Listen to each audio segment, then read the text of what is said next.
very special halo-halo.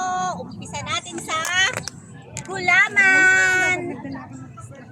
Gulaman. Yan. Next, ito po ay kamote. From the Philippines, kamote. From the islands of the Philippines. Yes. Piliin mo ang Ang Pilipinas. Kumanta kayo. Ito po ay very popular ube. Pero alam ko kamote lang din to.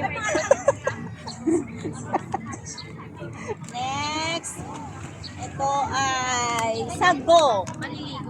Sago, wait. Sago. Very popular also at minatamis. Minatamis na banana. Okay. Super kaong. Kaong. Kaong ba to? Kaong. Yes, kaong from Yung ano? buko. Buko. Pero hindi pa po siya nabuksan kaya mamaya na lang. Kapuno, di buko rin da. Wala. Yung ice. Oh, cover. Oh, cover and then the ice. Oh my gosh. Nagsakit ng ice. Oh. Diyos ka, mama. Wala. Yung halo-halo niya. Ito, naibulagay na. Yan, halo-halo.